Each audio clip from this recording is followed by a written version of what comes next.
Hello everyone, देखिए अब exercise 15.1 के एग्जांपल्स करते हैं, जो कि आपके पास दो एग्जांपल हैं, एग्जांपल 1 एंड एग्जांपल 2। देखो इनको करते हैं। देखो यहाँ पर क्या कह रहा है, एग्जांपल 1 में दिखाई दे रहा है।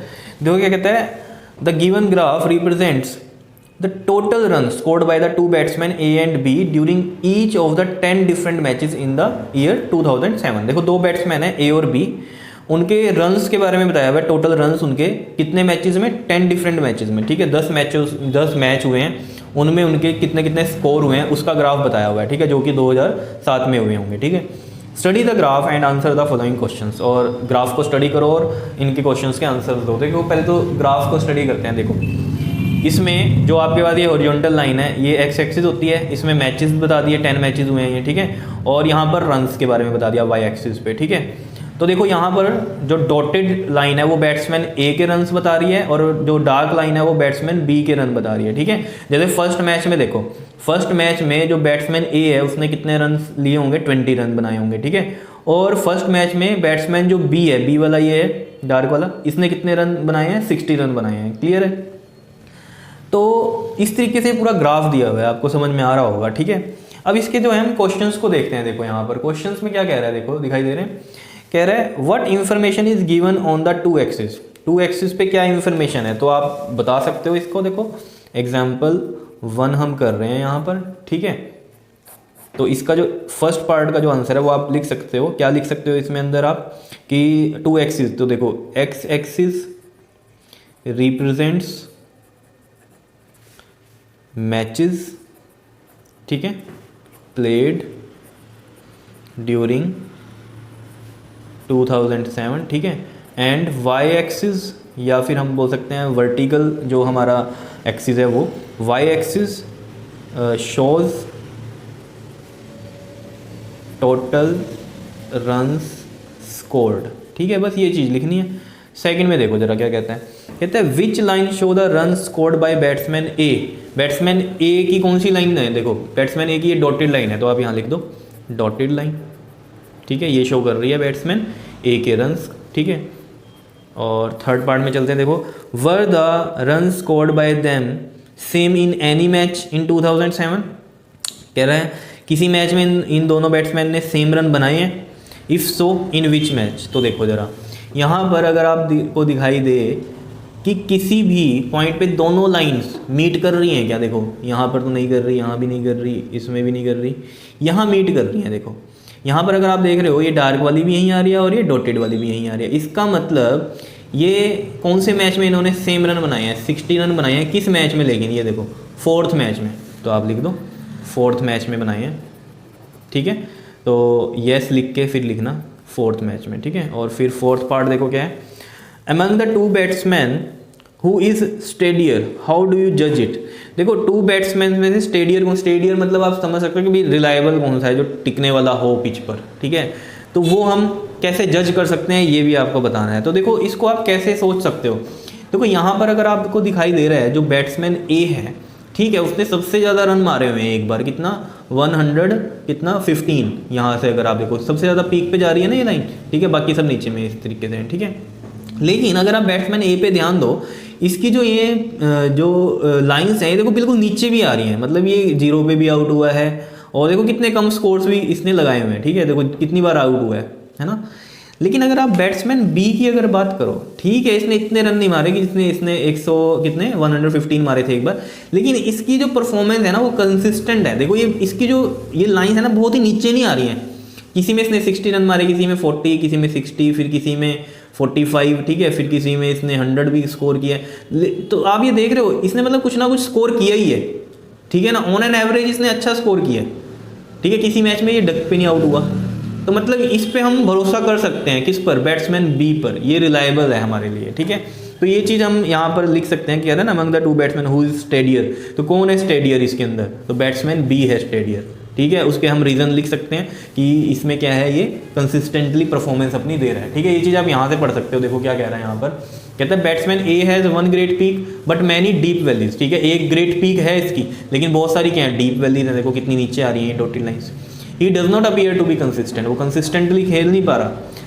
उसके बाद कह रहा है B on the other hand has never scored below total of 14 run, कभी इसने 40 रन से नीचे मारे ही नहीं है किसी मैच में, even though his highest score is only 100 in comparison to 115, ये जो मैंने आपको बताया था कि चाहे इसने 100 स्कोर किए हैं और इसने तो सबसे ज़्यादा 115 स्कोर किए हैं, लेकिन फिर भी इसने सभी मैचेस में कुछ ना कुछ रन लिए हैं। तो also A has scored a 0 in 2 matches बता रहा है, ठीक है, ये देख लो 2 बार डक किया हुआ है, ठीक है। और and in total of 5 matches he has scored less than 40 run, ठीक है, देख लो 40 से भी नीचे में रन लिए हैं, देखो कितनी डीप्स आ रही हैं इसके नीचे 40 से। तो इसलिए बोल रहा है कि B is more consistent and reliable batsman. तो हम इसका आंसर यहाँ क्या लिख सकते हैं, बैट्समैन बी, ठीक है। बाकी आप इसमें लिख सकते हो because of its consistently performance in all matches, ठीक है। एग्जाम्पल 2 की हम बात करते हैं। देखो एग्जाम्पल 2 में आपको क्या कह रहा है, कहता है the given graph describes the distance of a car from a city P in at different times when it is travelling from city P to Q, ठीक है, वो पी से क्यू सिटी में जा रहा है किसी, ठीक है, और यहाँ पर वो टाइमिंग के हिसाब से उसका डिस्टेंस बता रहे हैं कितना कवर किया, ठीक है, विच आर 350 किलोमीटर का डिस्टेंस है टोटल, ठीक है।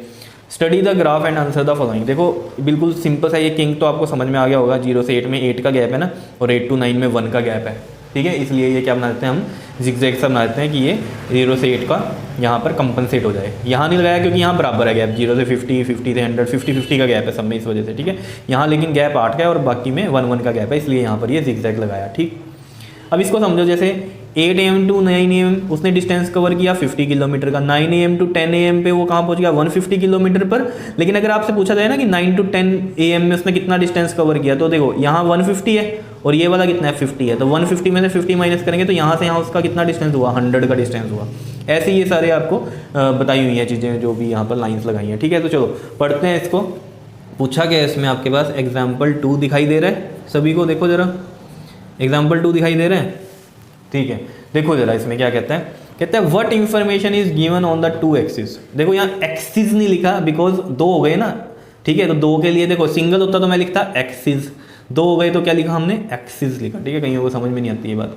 कह रहा है what information is given on the 2 axis, तो बिल्कुल सिंपल है। देखो फर्स्ट पार्ट में जो एक्स एक्सिस है, एक्स एक्सिस शोज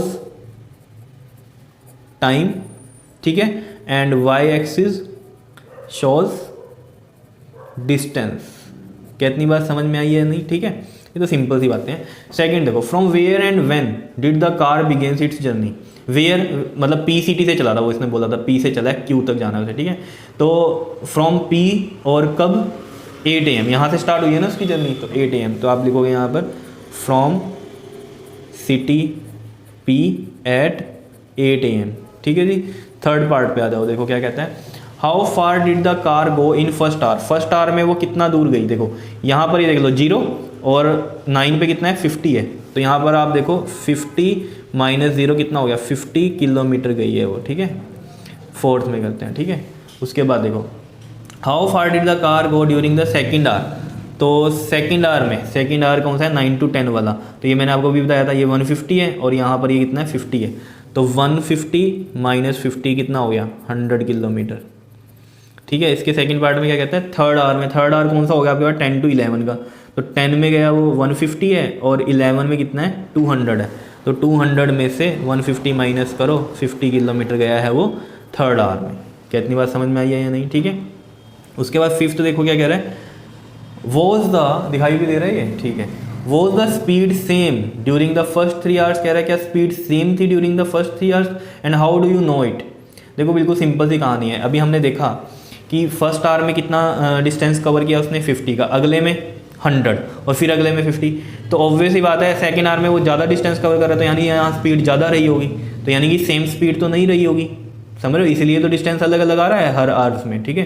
तो इसलिए यहाँ जो आंसर आएगा वो क्या आएगा, पूछ रहा है ना was the speed same during the first 3 hours, तो आप क्या लिखोगे फिफ्थ पार्ट में नो। रीज़न क्या लिखोगे, because different distance covered in each hour, clear, इस वजह से। सिक्स पार्ट पे चलते हैं, कहते हैं did the car stop for some duration at any place.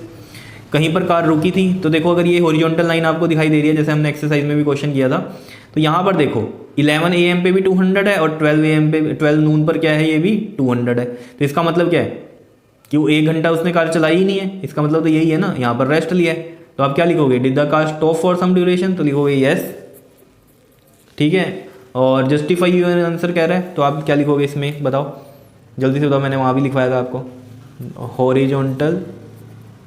Horizontal line indicates that car stop during travel, ठीक है। और कौन से पीरियड में ऐसा हुआ ये देख लो यहाँ, 11 से 12 नून, 11 AM to 12 नून, क्लियर। उसके बाद देखो जरा 6th है, ये 7th पार्ट है अब हमारा। देखो क्या कहता है इसमें, कहता है when did the car reach city Q, when did, कब कार रीच करी सिटी क्यू में, तो सिटी क्यू देखो 350 किलोमीटर पे बोली थी उसने, ठीक है। तो 350 किलोमीटर में कब पहुंचा वो यहाँ पर, ये देखो, ये नीचे आ जाओ इधर 2 PM पे, तो आप लिखोगे 2 PM, बस ये रहा आपके पास, ठीक है। तो ये थे एग्जांपल्स, ठीक है। तो ये मैंने आपको करवा दिए, देखो बहुत इजी लग रहे होंगे, अगर आपने एक्सरसाइज कर लिया तो फिर आपको एग्जांपल्स बहुत इजी लगने वाले हैं, ठीक है, लेकिन करने जरूर हैं, क्लियर। ओके जी, थैंक यू।